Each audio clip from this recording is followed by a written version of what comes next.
Welcome to the channel. This is Coach Charles on the Soccer Benchmark. United have decided to let go of Erik ten Hag, and this was a long time coming. The performance has not been good. The team has been struggling in so many ways, in defense, in midfield, in attack more so. That is where I just broke the camel's back. Because the West Ham game was one of those games that United needed to have the 3 points to be able to build momentum, but that did not happen. If you look at the performance that United displayed on the first half, it was the best performance ever, but there were no goals. We missed so many chances, and in the end, United ended up losing this game. So what happened? Erik ten Hag had to lose his job, and that is what United did.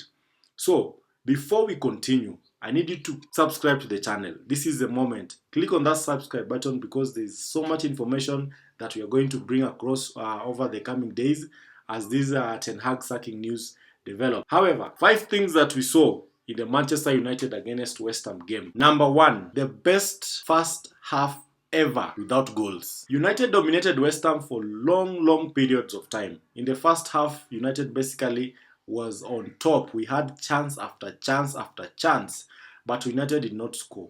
So this dominance that United had did not materialize to any goal being scored. Because we had players through on one-on-one basis. Dalot's chance was the most obvious goal-scoring opportunity that was squandered. So the team played well in the first half because West Ham were not able to handle what was thrown at them by Manchester United players. But in the end, West Ham United came out with a win. And this is testament to what the Ten Hag team has been doing. They have not managed to impress on the players on how to score. Scoring has been a problem, scoring has been an issue, and the final third play has always been lethargic. So going forward without Erik ten Hag, I hope the new leadership will be able to manage this situation. I hope the new incoming coach will be able to bring in some goals, because if we cannot score goals, we cannot win games. And this has happened over and over again. And we saw it in the West Ham game, where players just blasted or decided to provide the wrong pass. Opportunities were missed, chances were missed, and it just kept going over and over again. Whoever is coming in, Ruud Van Nistelrooy, as much as you are coming in as an interim coach, your work is cut out. And United is big, because I know he knows that, having played for Manchester United. He has to bring a solution to how to score goals. He himself being one of the most prolific goal scorers for Manchester United over the years. He has to bring that knowledge, that information. He has to instill that information into these young strikers' heads so that they can be able to improve on their scoring and abilities. Number 2, Manchester United still cannot score. We had opportunities galore. We huffed and puffed.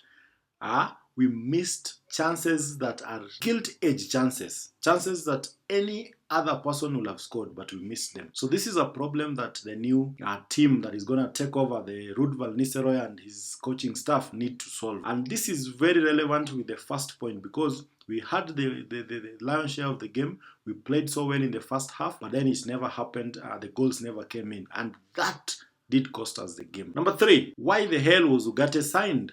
Because this kid has not been given an opportunity to express himself. He did not even feature in the game. The entire 90 minutes, Ugarte was nowhere. He was not brought in. He was not a substitute. We didn't even see him warming, for crying out loud. So why was he brought? Because if Ugarte was supposed to replace Casemiro, and Casemiro keeps playing, so why were we buying Ugarte? We could have spent that money on maybe another striker or another attacking midfielder, because this kid was built to be the perfect solution. The one that is going to replace Casemiro, and the one who is going to bring some steel and some element of urgency, defensive strength in the midfield. But it has not happened. It has not panned the way it was planned. So the question is, why was he bought at such a high fee when he cannot be allowed to play a league match? He's always on the bench. Maybe in Europe he gets an opportunity, but most of the time you find he's brought on from the bench. So why was he bought if he's not going to play? Number 4, Captain Bruno is still Captain Bruno. He's Mr. Dependable. He was all over the pitch yesterday. The game against West Ham, Bruno Fernandes was all over. He was trying to instigate every other move. He was trying to make things happen. But things did not just happen according to plan. His play, his tracking back, I remember he was able to track back for a very long distance just to ensure that we don't concede another goal. So Bruno is dependable. But the question is he going to be able to work with the new coaching team? Because he was Ten Hag's man. He was Ten Hag's right-hand man. Ten Hag gave him all the opportunities. Ten Hag trusted him with so much. Are we going to see Bruno Fernandes who is able to adjust to the new coaching team? Or are we going to see a Bruno Fernandes who is suckling because Erik Ten Hag has been sacked? So this is a very interesting thing that we need to observe and see how it evolves. Because he was Mr. Ten Hag's right-hand man. Ten Hag played him whether he was out of form, in form, on form. He was able to be played every other minute by Erik Ten Hag. So that created a relationship. So the question is, will he be able to move forward? But we believe he's a professional. He's going to adjust as fast as possible. But it's going to be hard looking at the way he rated with the manager Erik Ten Hag. Lastly, number 5. United cannot still defend the right way. And Aaron Wan-Bissaka was like modern day Saint Maximum. He was able to run rings around our defenders. He was able to play. He was able to attack. He was able to dribble. He was able to defend. He was able to take positions that normally we will not be able to see Aaron Wan-Bissaka taking. So I was shocked, seriously. Why was he sold if he was this good? So the question is, if this player can perform this well away from Manchester United, does it mean that the coaching was the issue? Because what we saw from Aaron Wan-Bissaka was really commendable. He was demanding for balls, he was calling for balls, he was attacking, he was defending, he was all over. He was even inverting at some point. I saw him playing on the left wing because he was demanding the ball and so on and so forth. So the question is, was it our coaching that was a problem or Aaron Wan-Bissaka was a problem? Because from what we saw over the weekend on Sunday against West Ham, this kid can play, this kid can possess, this kid can pass, this kid can dribble, and this kid can do so much. How come it never worked for him at United? Or was there just another reason why he had to be sold? Because I feel his performance was very good. His attitude is always on point.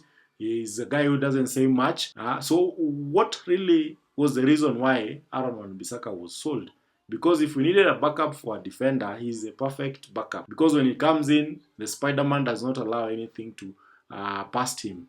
Because he's one of the best one-on-one defenders.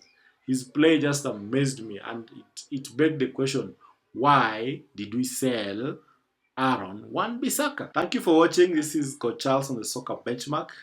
If you've not subscribed, this is the moment. We are trying to build this thing to 100 subscribers by the end of the week. Can we achieve it? Is it achievable? Click on the like button, give me a comment, and let's play football without Ten Hag.